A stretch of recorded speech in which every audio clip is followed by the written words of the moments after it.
पद्मश्री मुझे नहीं मिला, पर आप लोगों का इतना प्यार मिला है मुझे, आप लोगों की इतनी सद्भावनाएं मिली हैं, इतने गुडविल है मेरे पास, जितनी गुडविल है साहब आज के सभी एक्टरों को मिला के बिठा दो, जितनी गुडविल मेरे पास है, माफ़ करना मैं अहंकार नहीं कर रहा हूँ, मैं मेरे पास गुडविल की कमाई अरबों रुपये।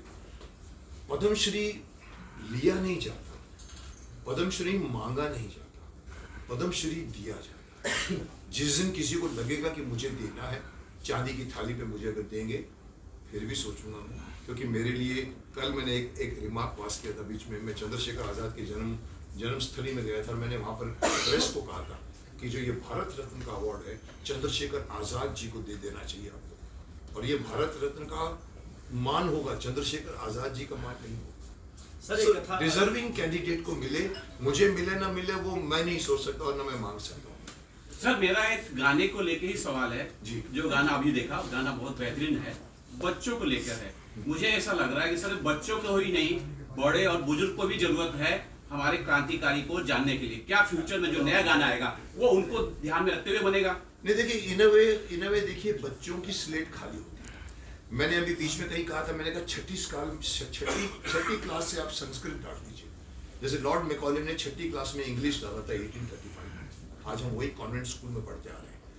आप संस्कृत पढ़ाइए साहब, बड़ों को नहीं पढ़ा सकते, उनका दिमाग जो होता है ना ट्रैफिक जैम होता है। छठे बच्चे का मैंने कहा गीता पढ़ाइए छठी में, तो बच्चों को सिखाने के माध्यम से, मेरे को किसी ने कहा साहब मुकेश जी छठी में गीता डालेंगे तो बच्चों को गीता क्या समझ में आएगी?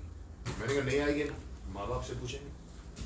अगर माँ बाप को भी नहीं आएगी, कुछ माँ बाप ऐसे होते शायद उनको भी पता नहीं होते, तो वो अपने दोस्तों से पूछेंगे, अरे मेरा बच्चा पूछ रहा है मुझे बताओ यार, अदरवाइज मुझे बुरा लगे। So that this is the way you teach Gita to everyone, which is the most essential element of today. जिंदगी का जीने का तरीका गीता सिखाती है। अफसोस की बात है कि हम दुनिया भर के अलग अलग फिल्में देखते हैं, लिटरेचर पढ़ते हैं, हमारे खुद के संस्कृत में बने हुए न वेद पुराण न उपनिषद न रामायण न महाभारत पढ़ते हैं।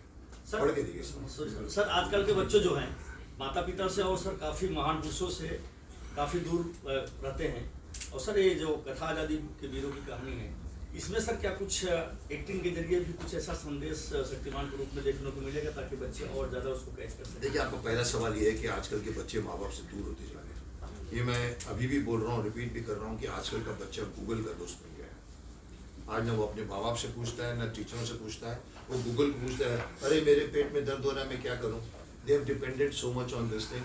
तो उसके बच्चों ने जो माँ बाप से नहीं सीखते न बैठते हैं, उनको हमें तैयार करना पड़ेगा। गाना is the most sweet medium to teach.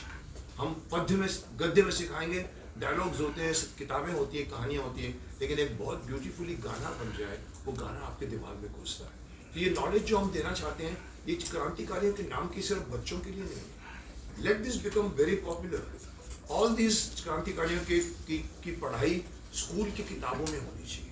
हमारे इतिहास को बाहर वाले लिखते हैं, हमने नहीं लिखते। हमारे यहाँ पर मुगल खानदान सिखाया जाता है, झांसी की रानी के बारे में नहीं बताया जाता। मदर टेरेसा के बारे में लिखते हैं, झांसी की रानी के बारे में कम लिखते हैं।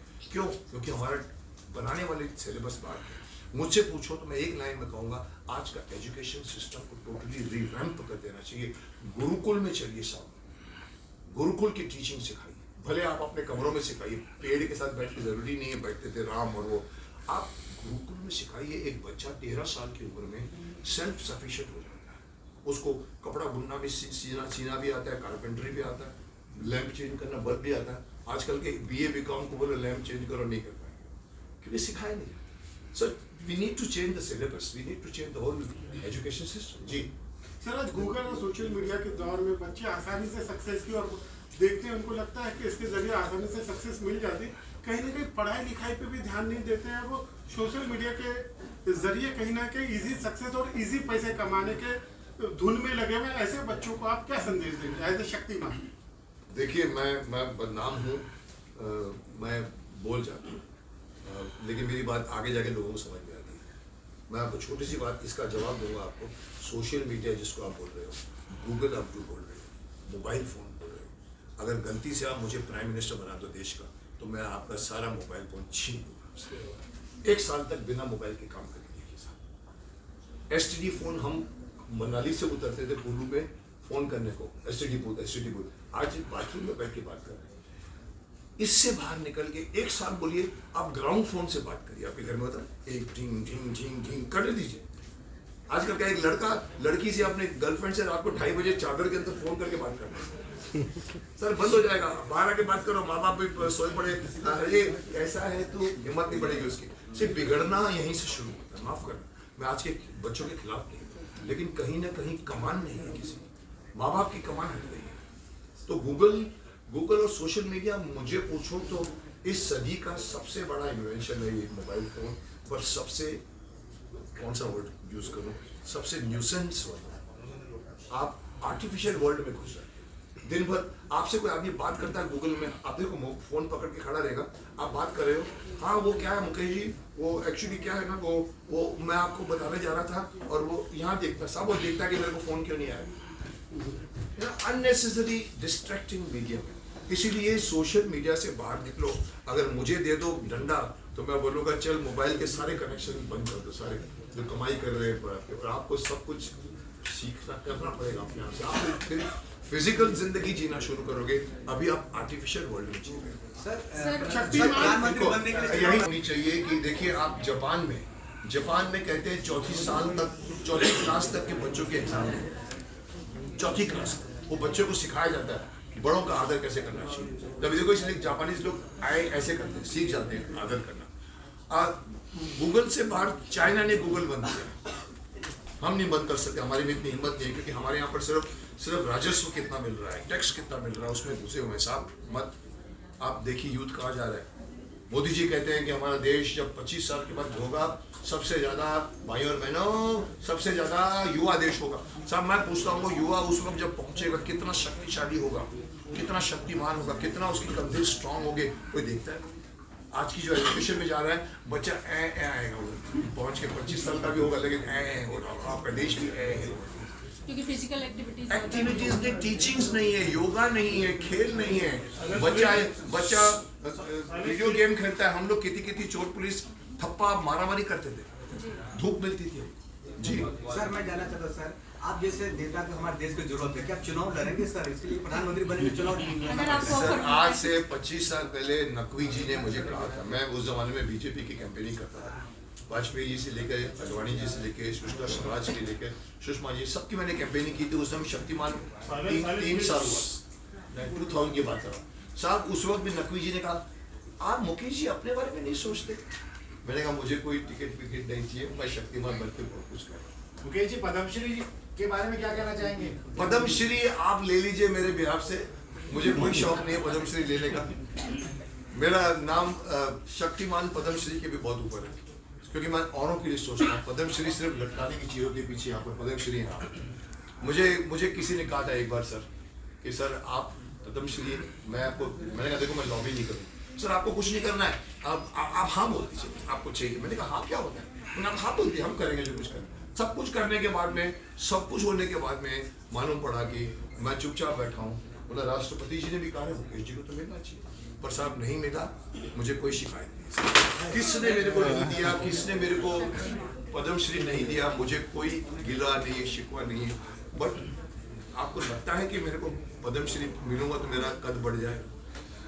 सर क्या वजह मानते हैं कि अभी तक का दूसरा सुपर, जब मैंने शक्तिमान बनाया था, मेरे घर में एक बच्चा था, वो था बाल्टी में 551 जियाजो टॉयज लेके जाता था, उसको नहलाता था नीचे, और बाद में बाहर से माँ बोलती थी जल्दी कर, फिर स्कूल बस आ रही है। मैंने कहा ये हमारा सुपर हीरो था, ये तो फॉरेन के सुपर हीरो है। And then we made Shaktimaan. After Shaktimaan I waited for 4 years। मैंने अपने डायरेक्टर दिनकर जानी को भी कहा कि और किसी को बनाने दो, कोई नहीं आया ऐसा। मेरे को लगा जूनियर जी बन गए थे, छोटे मोटे वर्जन्स बन गए थे, वो सब बने, लेकिन किसी ने सुपर हीरो, हमने कहा चल एक और बनाते हैं। वी मेड आर्यमान, ब्रह्मांड का युद्ध। It was based on star Wars, picture ब्रह्मांड चलते, लेकिन साहब उसके बाद अभी तक सुपर हीरो किसी ने, बिकॉज मेहनती का काम है, लटकना पड़ता है 5-5 मिनट तार के ऊपर, और उसके बाद में खर्चे ज़्यादा होता है, बनाए नहीं है। आप बोलो कि बने क्रिश, मैं दे सकता हूँ एक marks, Krrish is yes becoming a super hero, but it is still taking time to become Shakti. और अभी तक कोई सुपर हीरो नहीं बना अभी तक, और मैं तो चाहता हूँ कि 5-7 और सुपर हीरो आ जाए और हमारे यहाँ के बीच का पूरा अवेंजर्स बन जाए। हमारे यहाँ के 5-7 सुपर हीरो होने चाहिए जो आपस में खेलें, but it will take time. Sir आज के टाइम में आपकी नजर में सर कौन best मेरी हो नज़र सकता में है? होता तो मैं अभी तक बना के रिलीज भी कर चुका हूँ। पप्पू सर आप क्या कहेंगे कोरियोग्राफी के बारे में? मेरा तो गुड लक है, इनके साथ वापस मैं काम कर रहा हूँ कितने साल के बाद कंटिन्यूस।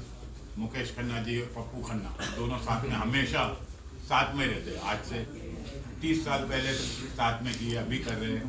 हमेशा इनके साथ एक फैमिली, हम लोग फैमिली। रूही, वक्त के शहजादे, कैप्टन बैरी, दर्द दिल, इन्होंने भी किया मेरे साथ। सरोज जी भी करती थी, सरोज खान भी हुआ करती थी। ये मेरे साथ उस टाइम से जुड़े हैं। इसकी ये करने में कितना मजा है? ये करने में तो बहुत ही मजा आया। आप तो कमाल, पूरा एक एक शॉट में इंटरेस्ट लेके, नहीं ऐसा चाहिए, नहीं ऐसा चाहिए, नहीं इसको ऐसा करो। तो एक नयापन हम लोग मिलके, मुकेश जी ने हेल्प किया, हम लोग ने नया कुछ किया है। हमारे डायरेक्टर साहब से पूछना चाहूँगा जी क्या कहना चाहेंगे? कुछ बोलेंगे आप? There's nothing to say much. I was also his fan since childhood. I was a big Shaktiman fan, and I'm actually honored that he chose me to direct this song. And the best part is when we were doing this song, so I asked him कि why are we doing this? There has to be a reason behind doing this. So एक चीज इन्होंने जो उस time बोली कि आज के बच्चों को इसकी जरूरत है, और हमारा ये गाना देखकर अगर एक भी बच्चा चेंज हो जाता है, एक भी बच्चा सही राह पर चल जाता है, then our song is hit. We are not behind million of views. We are not behind money. We are just behind our kids, our Indian kids, who can learn from Shaktiman, who can learn from our superhero more than he can learn from our super teacher. Thank you.